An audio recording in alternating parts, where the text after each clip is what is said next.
마태복음 5장 1절부터 7절 말씀, 살아계신 하나님의 말씀을 받들어 읽어드리겠습니다. 성령의 음성을 들으시길 바랍니다. 예수께서 물을 보시고 산에 올라가 앉으시니 제자들이 나아온지라. 입을 열어 가르쳐 이르시되 심령이 가난한 자는 복이 있나니 천국이 그들의 것이며 애통하는 자는 복이 있나니 그들이 위로를 받을 것이며 온유한 자는 복이 있나니 그들이 땅을 기업으로 받을 것이며 의에 줄이고 목마른 자는 복이 있나니 그들이 배부를 것이며 긍휼히 여기는 자는 복이 있나니 그들이 긍휼히 여김을 받을 것이며. 아멘.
찬양에 샬롬 은혜가 넘치는 것 같습니다.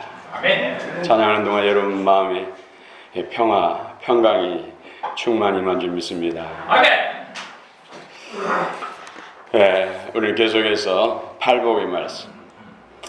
이 말씀 8가지 복은 별개의 것이 아니라 유기체다. 그래서 이 팔복의 모든 말씀에 우리가 은혜를 받고 우리 안에 거룩한 8층에 거룩한 성전이 건축되어야 할 줄 믿습니다. 아멘. 심령이 가난한 자의 복, 애통하는 자의 복, 온유한 자의 복, 의에 줄이고 목마른 자의 복, 오늘은 긍휼히 여기는 자의 복. 미국 뉴욕 근교에 가면은 한 무덤이 있는데 무덤에 특별한 비석을 볼 수 있다고 합니다. 되게 이제 무덤을 만들고 비석을 세울 때는 비석에 비문을 적지요. 그래서 고 누구 이름이 있고 몇 년 몇 월 며칠에 태어나서 몇 년 몇 월 며칠에 사망. 그리고는 이제 가족 사항들을 쭉 기록하죠. 그런데 이 비문은 특별하다는 것이죠. 다른 그런 거 일체 이름도 없고 뭐 사망 날짜도 없고 가족 사항도 없고 단지 한 단어, 한 단어. 그 한 단어가 미국이니까 영어겠죠. forgiven, 용서받았다. 용서받았다. 그래서 유명한 비문이 된 것입니다. 이 사람이 어떤 삶을 살았든지 아무튼 회개하고 용서받고 구원받았다는 사실을 특별히 알리기 위해서 비석을 세운 의도가 있는 걸로 생각이 됩니다. 그렇습니다. 우리가 용서받다는 사실, 그것이 얼마나 크고 놀라운데 우리는 이것을 많이 망각하고 삽니다. 그래서 교회에 참 딱 가장 높은 곳에 십자가를 세우고 교회 들어오면 가장 중앙에 십자가를 붙여놓고 십자가를 만들어 놓은 것은 그 은혜를 잊지 말라는 것이죠. 우리가 어떻게 해서 용서받는지 그 은혜를 잊지 말라는 것이죠. 주님의 긍휼에 풍성하신 용서와 사랑이 오늘 우리를 구원받게 하고 또 하나님의 자녀되게 한 줄로 믿습니다. 아멘. 어떻습니까? 여러분들은 누군가의 말로나 어떤 행동을 위해서 가슴 아프고 눈물을 흘려본 적 있습니까? 또 그렇다면 그런 사람에 대해서 용서해 본 적이 있습니까? 주님은 원수까지도 사랑하라. 용서에 그치지 않고 더 적극적으로 사랑하라. 이렇습니다. 오늘 이른 아침에 제가 공원을 조금 가볍게 조깅하면서 6시 정도 되면 지금은 어둑어둑해요. 그런데도 가로등이 있고 또 LED등이 있어가지고 뭐 운동하기에 크게 불편하지 않습니다. 그 중에서 이제 배드민턴 치는 사람들이 상당수가 있는데 그들이 어느 때보다도 막 허허허 웃으면서 하는 말이, 저는 그 트랙을 돌고 있는데 어제는 정말로 좋은 날이었다, 신난 날이었다, 어디에 갔으면 좋겠다 그러면서 축구도 이겼지, 야구도 이겼지, 배드민턴도 이겼다 그러면서 막 다 같이 공감하면서 웃더라고요. 그런데 이긴 자가 있으면 진 자가 있어. 우리는 이긴 것만 생각하지 진 쪽은 생각 안 하잖아요. 그렇죠?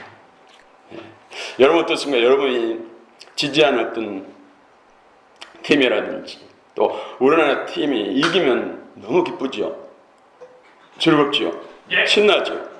그래서 막 한턱 쏘죠. 치킨도 내고. 그런데 지면요?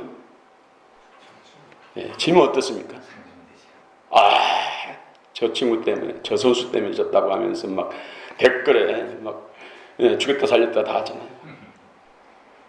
지는 것으로 인해서 여러분 막 마음이 상하고 잠도 잘 안 오고 입맛도 없어 본 적 있습니까? 보면은 이상하니 우리나라 선수에 대해서 이 주심도 그렇고 다른 나라 사람도 그렇고 호의적이지가 않아요. 왜 그럴까? 우리나라 선수하고 일본 선수가 경기를 해, 축구. 그 관중들은 대다수가 중국 사람들이에요. 그럼 상식적으로 한국 사람들을 응원해야 되는데 한국 사람이 잘할 때는 비석들처럼 가만히 잠잠해 있어요. 일본 사람들이 막 골을 몰고 가고 잘하고 공을 넣으면 완전히 자기 나라 선수들 공 넣은 것처럼 막 난리치죠. 물론 이 한국이 중국을 이겼기 때문에 맨날 공안증 그러잖아요. 그런 이유도 있겠지만은 여기는 영적 비밀이 있다 그런 생각을 들어요. 이 대한민국을 하나님이 이해하십니까? 하나님이 대한민국을 붙들고 계십니까? 원수들이 사람들 군중들 마음속에 그런 부정적인 마음을 줬어요. 주심도 대한민국 사람 일본 사람 선수에 공정해야 되는데 보면은 좀 편파적인 것을 많이 느껴요. 냉정하게 봐도 그 영적 원리가 아닌가. 그러면서 저는 안위를 받은 것이죠. 하나님이 이해하시고 하나님께 인정받으면 조금 편해해도 또 불공정해도 어땠냐. 하나님이 이해하시는 것이지. 그러면서 주신 바꾸라고 막 댓글 쓰고 난리잖아요. 전 쌍시옷을 하고 막 난리치잖아요. 저도 주님 마음이 아직도 많이 부족합니다. 많은 은혜가 필요한데 더 부족했을 때는 내가 지지하는 어떤 팀이 지면은 막 속이 상하고 정말로 자장가도 한 번씩 깨우고 맛있는 것도 맛있는 그런 시간들이 있었어요.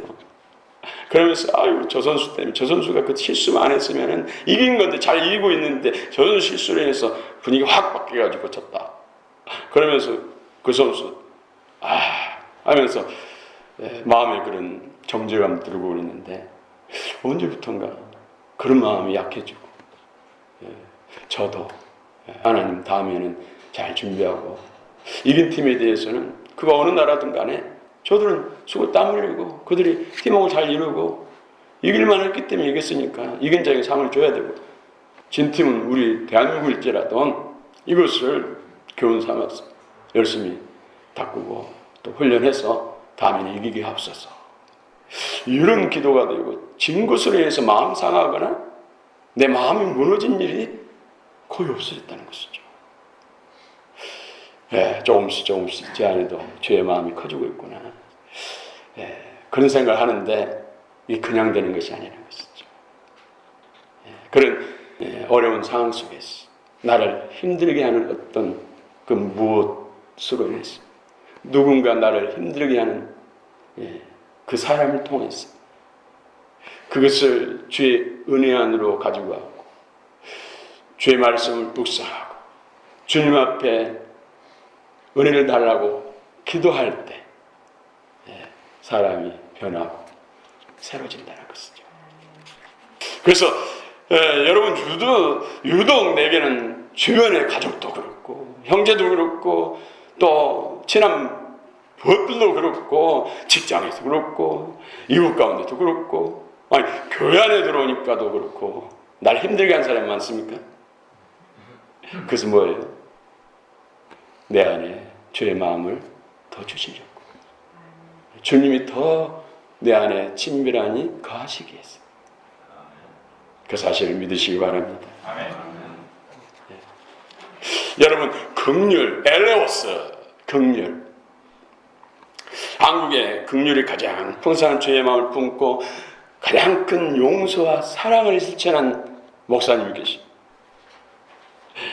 별명이 사랑의 원자탄 손양 목사님이잖아요. 그것도 우리가 똑같은 성장을 가진 그런 사람이요 또 그리스도인이요 목사님. 그런데 그에게 3남매가 있었죠. 두 아들 동인 동선. 여순 반란 사건 때 공산당의 앞잡이 노릇했던 그런 안재선이라는 학생 청년에 의해서 예수 믿는 것 때문에 동인 동선이가 돌에 맞고 죽장에 찔려서 선동에서 여러 학생들 앞에 비참하게 피 흘리며 죽었어요. 이 대한민국 군인이 와서 그들 다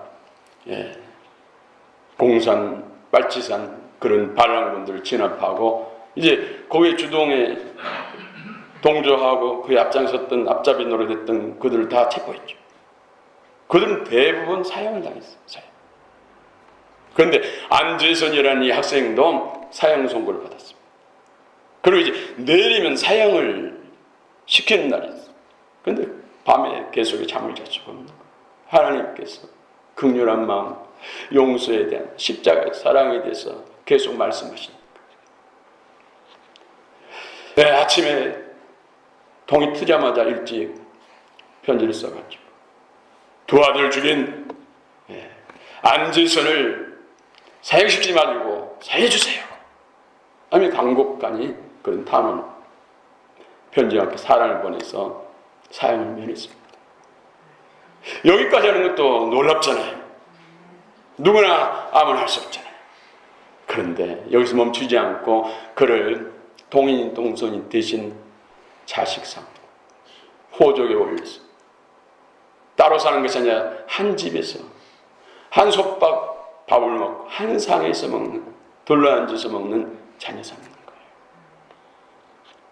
그런데 그 중에 이제 딸이 물론 어리지만 이해할 수가 없어. 아버지를 이해할 수가 없고 두 오빠를 오라비를 죽인 그 원수와 같은 집에서 산다는 거 너무 끔찍스럽잖아요.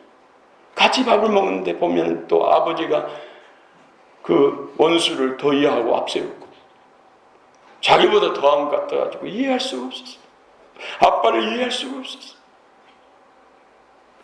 그런데 어느 날 예배당 강대상 앞에서 통곡하며 기도하는 아버지 기도하는 모습, 그 소리를 들은 거예요. 하나님, 나는 가짜입니다. 다른 사람들은 위대하다, 놀랍다 박수치지만 내 마음에서는 두 아들만 생각하면 재선이를 정말 찔러 죽이고 갈갈이 찢어 죽이고 싶은 마음이 하루에도 수없이 일어납니다. 겉으로는 용서하고 사랑 같은데 내 마음 그렇지 못하니 나는 가짜가 아닙니까? 하면서 가슴을 치면서 통곡하는 모습을 딸이 보면서 그때 아빠를 이해할 수 있다고 합니다. 아빠도 인간이구나. 그런데 예수님 때문에 예수님 마음을 품으라 했으니까 핍박하는 자를 위해서 조절하지 말고 기도하라 했기 때문에 원수까지도 사랑을 했기 때문에 그 마음 실천하려고 저렇게 원수를 용서하고 사랑하기 위해서 자녀 삼고 한 집에 살고 그때 아빠를 이해할 수 있다고 합니다. 그리고 세월이 흘러서 안재선도 예수 믿고 그리스도인으로 살고 또 그 빚진 자로서 정말 평생에 그는 빚진 자로 살았다고 그래요. 그리고 결혼해서 자식도 낳고 아들을 낳고 그 아들에게 너는 목사가 되라. 그러면서도 그 자신의 비밀, 두 아들을 죽인 그 사건에 대해서는 이야기를 안 했다고 해요. 근데 아빠가 이제 신학교 가서 목사가 되려가니까 신학교도 가고 그러다가 이제 그 안재선이라는 사람이 죽게 됐어. 임종하면서도 너는 꼭 목사가 되라. 그러면서도 자기가 그런 사람이 있다는 것을 알리지 않았대요. 장례 날이 왔습니다. 그때 동인 동생이 여동생인 우리 손양 목사님 딸이 장례에 와서 그 아들 안경선에게 책을 나눠줬어요. 그 책이 바로 그 아버지 비밀을 다 담고 있는 그때 내가 그런 사람의 아들이었구나. 그런 살인마의 아들이었구나. 이 민족사회, 한국 교회사에 정말 끔찍한 사건의 중심에 있었던 사람의 아들이구나 하면서 자책하면서 거의 폐인이 되고 나중에는 죽을 병에 걸려가지고 죽을 병 걸린 그 상황 속에서 또 하나님을 만나고 역사해서 그 병에서도 치료받고 그분이 이 세계 가장 가난한 나라라고 하는 부룬디, 부룬디, 아프리카 부룬디의 선교사. 그것도 일반 보통 사람들을 선교하는 선교사가 아니라 한센병 환자들, 문둥병이라는 한센병 환자들을 선교하는 선교사로 지금 사역하고 있습니다. 긍휼의 풍성한 주님의 마음, 용서와 사랑을 실천하는 한 목사님을 위해서 지옥 갈 영혼, 죽어 지옥 갈 영혼이 살아나고 또 그의 아들, 양삼 어떤 손자가 보통 사람이 할 수 없는 그런 선교사로 헌신하는 놀라운 일을 이룬 것입니다. 우리가 이 용서하라, 사랑하라 처음부터 됩니까? 주의 긍휼한 마음이 없이는 용서가 안 됩니다. 용서가 없이는 사랑할 수가 없는 것이죠. 그래서 오늘 긍휼히 여긴 자는 복이 있나니 그들이 긍휼히 여김을 받을 것입니다. 긍휼한 마음이 커져야 그 다음에 용서가 되고, 용서가 돼야 하나님을 사랑해라. 하나님을 사랑하지 않고서는 하나님을 알지 못한다고 했죠. 사랑의 마음, 하나님 사랑, 우리 그리스도인은 사랑이 돼야 되는데 그냥 사랑이 뚝 떨어져가지고 되는 것이 아니라는 것이죠. 그런 과정입니다. 유독 나를 힘들게 한 사람이 많습니까? 그것도 가장 가까이에서 나를 힘들게 한 사람이 많습니까? 네. 주님이 특별히 더 사랑하는 줄 믿습니다. 주님 자신을 주시기 위해서 주님과 더 친밀한 연합을 했어. 오늘 7절 말씀 한번 같이 읽어봅시다. 시작. 긍휼히 여기는 자는 복이 있나니 그들이 긍휼히 여김을 받을 것이며. 아멘. 왜 긍휼히 여긴 자가 복이 있습니까? 복, 마카리스 복. 우리는 복을 받되 여러 가지 많은 복을 받으시기 바랍니다. 건강의 복도 받으시고, 사랑 관계 복도 받으시고, 물질과 직장과 사업의 복도 받으시고, 아름다운 명예 복도 받으시기 바랍니다. 그러나 이 모든 복을 통해서 마카리스 복을 받으시기 바랍니다. 이게 진짜 영원한 복이에요. 이 긍휼히 여긴 자는 복이 있나니 그들이 긍휼히 여김을 받을 것이며, 이 긍휼, 엘레오스. 이 엘레오스 뜻은 설교자, 유명한 설교자 토마스 아스는 이 긍휼에 대해서 이렇게 정의했습니다. 은혜, 우리는 은혜 받았다. 그런 이야기 많이 하죠. 은혜라는 단어가 죄 가운데 빠져있는 사람들을 향한 하나님의 호의라면, 긍휼은 죄의 결과로 비참한 상태에 빠진 사람들을 향한 하나님의 애정이다.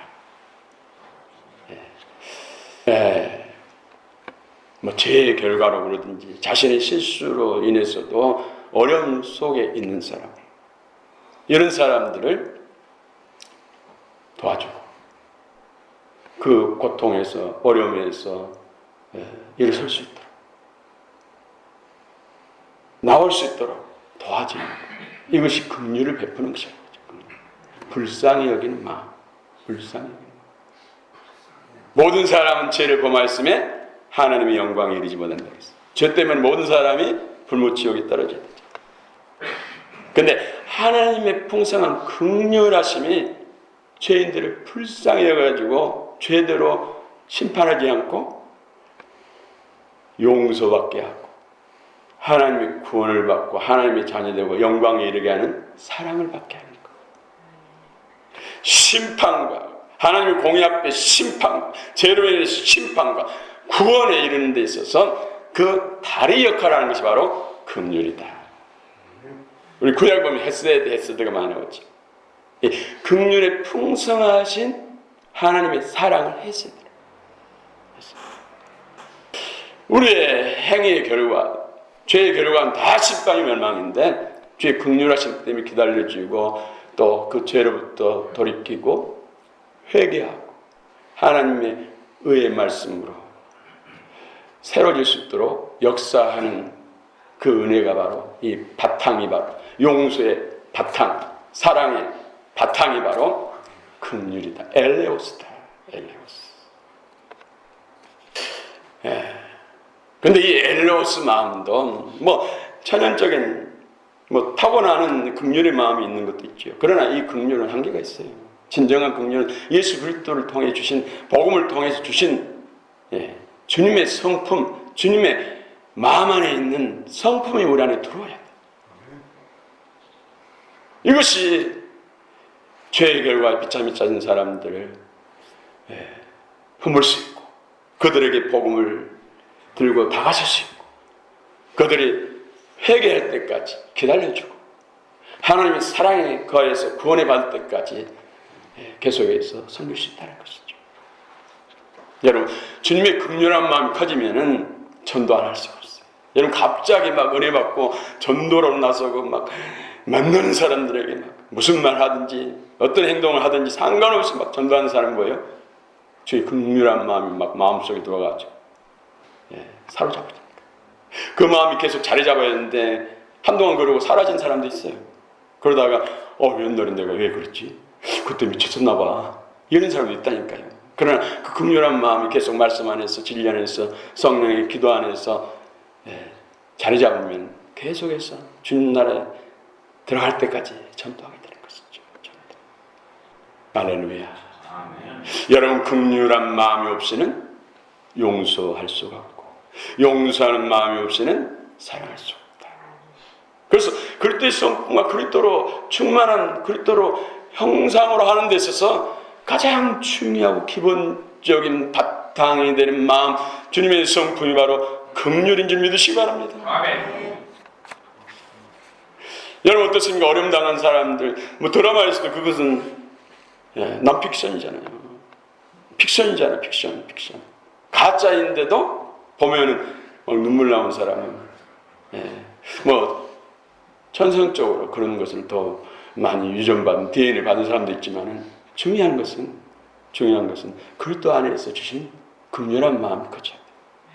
말씀을 통해 주신 긍휼한 마음이 커져야 돼. 그거 없으면 나중에 신앙생활 오래 하면은 부흥사들은 묵은다 그러잖아요. 묵은다. 쪼는 묵은다. 바리새인이 된다. 바리새인. 마음이 강팍해졌어요. 강팍함을 막는 것 가장 중요한 것이 바로 긍휼함. 그래서 반드시 긍휼한 주님의 성품이 충만하고 그 성품 바탕에서 용서와 사랑, 여러 가지 성령의 9가지 열매들을 맺죠. 할렐루야. 아멘. 오래 신앙생활하고도 하나님 앞에 책만 받고 구원받지 못한 사람도 있잖아요. 그런 사람들이 바리새인들을 향해서 그 은혜롭고 자비로우신 예수님이 뭐라고 했어요? 해처럼 묻은 독사의 새끼들. 정말로 우리 입에 담을 수 없는 말씀을 하셨잖아요. 오늘 특별히 긍휼의 마음이 여러분 심령 속에 충만히 임하시기를 원합니다. 아멘. 나를 힘들게 하고 어렵게 하는 사람, 오늘 새벽에도 주님이 꼭 새벽에 핵심적인 오늘 설교할 때는 이 말은 꼭 빼지 말고 꼭 해라 하는 그런 메시지를 주시죠. 그것이 힘든 사람들, 나를 힘들게 한 사람들 잘 섬기고 그는 하나님의 영광이 충분히 놀라운 하나님의 영광을 보게 될 것이다. 그런 사람들이 결국은 신부가 됩니다. 여러분들이 힘들게 하는 사람이 많고 힘들게 하는 환경들이 많다면 여러분들 하나님께서 신부로 만드시고 신부로 단장하시고자 하는 하나님의 계획이 있다는 것을 믿으시기 바랍니다. 아멘. 주님의 참 제자로 세우시고자 하는 하나님의 역사, 계획이 있음을 믿으시기 바랍니다. 아멘. 왜 나만 받는 고난이라고 원망하고 불평하고 주저앉지 마시고 주의 선하십니다. 나 같은 죄인을 사랑하시고 나 같은 사람 주님의 우리 예수 그리스도의 신부로 세우시고 새 예루살렘에 새 이름을 올려주시고 새하늘 새 땅에 생명나무 참여해서 주님과 함께 마음 백성들 통치 영원토록 세습도 상속분자가 되게 하는 이 은혜를 예비했구나. 힘을 내시기 바랍니다. 아멘. 그래야 기뻐하고 즐거워하라. 말씀대로 기뻐하고 즐거워하라 했잖아요. 의지적으로 우리 마음의 감정으로 잘 안 되지만 말씀 믿기 때문에 선을 믿기 때문에 의지적으로도 기쁜 찬양을 하고 선파하고 기뻐하고 얼굴빛을 바라보고 우리 얼굴 관리도 새롭게 하시고 할렐루야. 아멘. 그럴 때 하나님께서 더 큰 은혜를 주실 줄 믿습니다. 아멘. 다시 한번 읽어봅시다. 시작. 7절 시작. 긍휼히 여긴 자는 복이나니 그들이 긍휼히 여김을 받을 것이요. 교회 하나님은 기둥 같은 사람을 통해서 교회의 부흥을 이루시죠. 그래서 예수님께서도 12제자를 먼저 택하신 거예요. 그 중에 유다는 자기 길로 갔지만 또 마띠아가 그 자리를 채웠지만 교회를 세운 데서도 하나님께서 이런 기둥 같은 사람, 야긴과 보아스 같은 사람을 세운다는 것이죠. 그래서 기둥은 항상 제자리를 지켜요. 자기 자리를 지켜요. 할렐루야. 아멘. 또 기둥은 크고 작은 바람, 태풍이 불어도 지탱해요. 지탱. 넘어지면 다 무너지죠. 나만 고생한다고, 나만 이렇게 해야 된다고 하면서 눈치 보고 살짝 빠지고 이런 것은 기둥의 역할을 못한 것이죠. 그런데 이렇게 하려고 한 사람에게 하나님이 내가 그와 함께하고 여호와 그의 능력이 된다. 야긴과 보았어. 내가 세웠다. 내 능력이 그와 함께한다. 기둥이 되고자 손을 두고 해야 한다면 하나님이 함께하시고 세우셔서 능력 주신다는 것이죠. 능력. 사도 바울이 내게 능력 주신 자 안에서 내가 모든 것을 할 수 있다. 그런데 이 말씀을 하기 전에 사도 바울은 내가 빈천에 처하고 풍부에 처하고 이 모든 가운데서 일체의 비결을 깨달았다, 배웠다. 내게 능력 주신 자 안에서 내가 모든 것을 할 수 있다. 네, 빈천처럼 먹을 것이 없어가지고 정말로 굶고 하는 상황 속에서도 그 사명을 잃지 않게 해서 낮에는 텐트 만들고 밤에는 복음 전하고 전도하고 그런 일을 했죠. 내게 지금 돈이 없어서 물질이 없어서 하나님 섬길 수 없습니다. 아니라는 것이죠. 그 상황 속에서도 또 넘쳐나서 좀 놀러 다니고 싶고 좀 유자작하고 싶을 때도 주님이 원하시는 그 자리에서 그 일을 감당하는 것. 이것이 능력이다. 능력이다. 내게 능력 주신 자에서 내가 모든 걸 할 수 있다. 우리는 생각할 때 막 은사가 나타나고 막 하나님 초월적인 공급이 이루어지고 이럴 때만 능력 있는 것이 아니라 어려운 상황 속에서도 변함없이 내 자리를 지키고 해야 할 일을 하는 것. 이것이 또한 능력이라고 해요. 오늘 여러분 힘들게 하는 무엇인가 있습니까? 하나님께서 능력 주시기 위함인 줄 믿으시기 바랍니다. 아멘. 주의 말씀 붙들고 기도하고 하나님의 선을 믿고 끊임없이 내 자리를 지키고 내게 주신 사명을 이루어가면 나도 어느 순간에 하나님께서 놀라운 은혜를 주시고 내가 변화됐다. 정같이 나았다. 보석 같은 그릇이 됐다. 이것을 보게 되고 주님께서 넌 나의 신부야. 내 기뻐하는 제자다. 인정하는 그때가 올 줄을 믿습니다. 아멘. 여러분 그 나라에 가서 힘쓰고 있어서 영광에 이르지 못합니다. 그 나라에 가서 상급 쌓지 않습니다. 이 땅에서 영광과 상급을 가지고 들어갑니다. 그래서 우리가 어떻게 신앙생활을 했건 답이 나오지 않습니까? 여러분 선한 데 지혜로우시고 악한 데 미련한 자 되시길 축원합니다.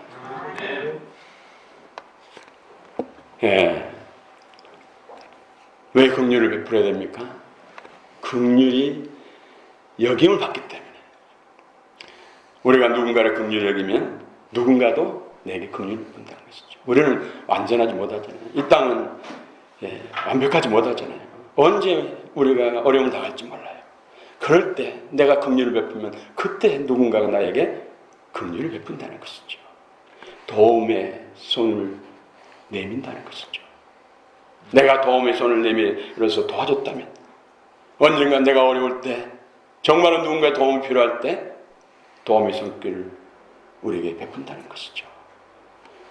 그보다 더 중요한 것은 긍휼을 베풀 때, 누군가에게 긍휼을 베풀 때 하나님께서 우리에게 내게 긍휼을 베푸신다는 것이죠. 그래서 너희가 형제의 허물과 잘못을 용서하지 못하면 나도 너의 잘못과 죄를 용서하지 않는다. 그래서 우리가 우리에게 죄진 자를 사해 준 것처럼 우리 죄를 사해 주옵소서. 오늘 주기도문을 이렇게 고백하고 있지 않습니까? 하려고 할 때 하나님께서 주실 줄 믿습니다. 처음부터 된 사람 없지만은 주의 말씀 의지해서 내가 순종하겠습니다. 해보겠습니다 할 때 하나님 주신다는 것이죠. 예, 어떻게 긍휼을 베풀고 그 능력을 받을 수 있고 그리스도의 성품 받을 수 있을까요? 우리 누군가가 나를 힘들게 하고 힘든 상황이 발생했을 때 십자가에 달리신 주님을 바라봐야 돼요. 주님의 말씀을 묵상해야 돼요. 예수님이 하나님이십니다. 뭐가 부족해서, 뭐가 아쉬웠어. 그 능력 많으신 분, 그 존귀하신 분, 멸시와 천대한 능력을 당하시고 십자가에 달리셔서 물과피를 다 쏟으시고 옆구리에 찔려서 물 한 방, 피 한 방을 다 흘리셨을까? 나를 영원한 심판에서 구원하시고 하나님의 자녀 삼으시고 신부 만드셔서 영원토록 함께 하시기 위해서 내가 그를 했다면 주님께서 내가 너에게 행한 것처럼 너희도 내가 행한 것을 날 본받아라. 나도 본받아라. 나를 본받으라 말씀했기 때문에 주님이 내 안에 계시고 주권자고 주님이시 나의 주님이시기 때문에 나도 주님이 용서하신 것처럼 또 사랑을 푼 것처럼 하기를 원합니다. 끊임없이 묵상하고 그러면 주님의 뜻대로 하기를 원합니다. 결단하고 그 다음에 용서의 달인, 살인의 달인인 예수님을 본받아야 하기 때문에 예수님께 힘을 공급받아야 하기 때문에 그 마음과 그 성품을 받아야 하기 때문에 기도해야 된다는 것이죠. 끊임없이 기도하면 하나님께서 그 마음을 주셔서 용서할 수 없는 사람을 용서하고 사랑할 수 없는 사랑을 사랑할 줄로 믿습니다. 저도 너무나 지금도 많이 부족합니다. 그런데요, 교회 개척하기 전에는 웬만큼 좋은 소리 많이 들었어요. 뭐 진짜 목사다, 참 목사다, 뭐 사랑의 목사다, 영혼을 사랑합니다, 기도하는 기도의 능력의 목사님이다. 좋은 소리 너무 많이 들었어요. 믿지 않는 사람 통해서 들었어요. 저는 그런 줄 알고 개척하고 나니까는 내 밑바닥까지 다 드러나더라고요. 어떤 사람 이제 귀로 들려오잖아요. 뭐 입에도 담아보지 않았던, 생각지도 못했던 그런 말을 내가 했다. 뭐 강대상에서 조주를 했다. 뭐 별소리가 다 아인슈타인 굴뚝에 연기 난다고 하고 없던 굴뚝 만들어가지고 막 별소리 다 들어. 그러면 그런 소리가 들어오면 이 사람 믿음이 약한 사람은 막 시험 들어서 안 나오고 막 그런 일들이 막 생기잖아요. 그럼 밤새 한 5년 동안은 절반 이상을 철회했다니까요. 막 통곡하며 숨이 막혀서 죽을 지경 같은 그런 때도 있었어요. 억울한 마음도 들기도 하고. 그런데 그런 걸 통해서 기도하면서 그런 사람들이 더 불쌍하지. 사단의 종이 된 사람이 불쌍한 거지. 상식적으로 이해할 수 없는 행동들, 언사를 행한 사람이 불쌍한 사람이지. 기도해야지. 그래서 저를 호의적에 대한 사람은 물론 기본적으로 기도하죠. 그런 사람은 또 기도가 잘 돼요. 물론. 그러나 반대하고 험담하고 부정적으로 한 사람들을 위해서 더 기도하고. 왜? 그 사람이 한 것이 아니라 그 사람을 사용해서 하는 사단이 미웠기 때문에 원수를 알기 때문에 원수를 알기 때문에 그러면서 죄의 마음이 조금씩 더 커진다는 거죠. 그러면서 계시록을 은혜를 받으니까 원수, 적과 동지 극명하게 분별이 됩니다. 상황이 발생했을 때 딱 분별이 되는 거예요. 그래서 그것 때문에 마음이 요동하거나 무너지는 일이 없게 되는 것이죠. 또 죄의 마음이 조금씩 더 커지니까 아직도 부족합니다. 여러분 기도 많이 주시기 바랍니다. 이제 우리 성도들 사단에 공격하는 것들, 선불의 역사들, 그런 것들 중보기도 하면은 좀 덜해요. 그러나 안수기도 하면 바로 치고 어떨 때는 막 반세 잠자면서도 그 영적인 것과 싸우는 경우가 있어요. 그러면 그 사역하고 나면 막 어떨 때 1kg 파도 그게 반복되면은요 더 심해지잖아요. 그러면 저녁에 늦게 가서 뭐 금요일이나 수요일 늦게 가서 뭐 달달한 것도 먹고 또 폭식하고 그러니까 건강이 많이 잃었어. 그러면서 이래서는 안 되겠다. 아직도 사명이 남아있는데 하면서 먹는 거 절제하고 여러 가지 있으니까 지금 모든 게 다 정상으로 바뀌면서 그러면서 몸무게도 늘어나고 근육질의 사람을 지금 바뀌어가고 있어요. 여러분 먹는 것도 참 중요해요. 자기 관리에 있어서 이겨야 돼요. 제가 좋아하는 팀, 그런 팀이 이기면 너무 기쁘잖아요. 저도 이제는 그렇게 막 마음 상하고 그런 일 없고 평강 잃지를 않아요. 많이 발전한 것이죠. 오늘 친팀을 위해서 기도하게 됩니다. 나를 부정적으로 말하고 힘들게 하는 사람도 기도하게 되고 많이 발전된 것이죠. 주님이 영광을 받을 때가 반드시 옵니다. 여러분 믿으시기 바랍니다. 제가 교회 개척하기 전에 교회 부흥 또 교회 개척 세미나 그런 CD라든지 그런 걸 사고 구입해서 많이 들었어요. 교회를 개척하려면 개척에 성공하려면 신도시에다 개척해라. 그것도 아파트 단지에다 내 상가에 하더라도 되도록이면 분양받아라. 그리고 인테리어를 잘해서 적어도 1억, 2억은 투자해가지고 인테리어 잘해서 누구든지 오면 와 좋다 이렇게 해라. 그러면 반드시 부흥된다. 뭐 이런 내용들이 있더라고요. 그런데 주님 기도하면은 그런 쪽은 쳐다보지도 못하겠어요. 뭐 제가 목동이니 뭐 강서 쪽이니 또 이 구로구 천왕동 이런데 아파트 새롭게 들어서고 할 수 있는 그런 좋은 지역을 막 돌아다녔어요. 그런데 제 마음은 썰렁해요. 그래가지고 어느 날 오다 보니까 부천 거 봤어요. 여기 오니까는 마음이 막 주님이 사로잡아가지고 여기다는 생각 들어가지고 다른 생각 아무도 안 하고 월세가 얼마인지 뭐 그런 거 생각도 안 하고 계약을 했던 거예요. 그런데 나중에 여기서 계약했다고 그러니까 어떤 목사님이 거기서 7년 동안 하다가 보증 까먹고 다른 데로 가가지고 신도시로 가서 교회 잘 된 사람이 있다. 거기는 개척을 할 곳이 아니다. 뭐 그런 소리가 들어오더라고요. 그런데 어느 날 제가 기도하는데 어느 목사님을 통해서 영적으로 인재 가운데 있는 분이 목사님이 진짜 개척을 한 것입니다. 주님이 그렇게 말씀합니다. 그런 이야기를 하더라고요. 쉽게 해가지고 신도시에다가 성전 건축해놓고 인테리어 잘해가지고 막 밀려온 사람들 그러면은 그분이 그 목사님이 그 교회가 진정으로 창같이 신부를 상속권자가 될 수 있을까요? 권한이 없이는 나를 힘들게 하는 사람 없이는 긍휼의 마음이 임할 수가 없습니다. 오늘 주님께 새벽에 오늘 이 5번째 성전 건축 너를 힘들게 하는 사람 힘든 사람들을 잘 섬기라.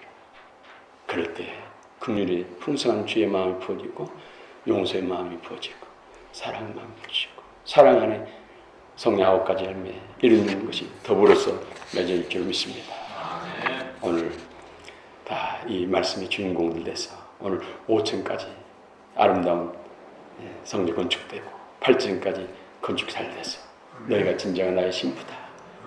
나의 제자의 용사다. 그 나라의 영광 스테파노스의 주인공이 되리라. 상속권이 되리라. 다 여기에 이르는 우리 모두가 되시길 축원합니다. 축원합니다. 마음이 지쳐서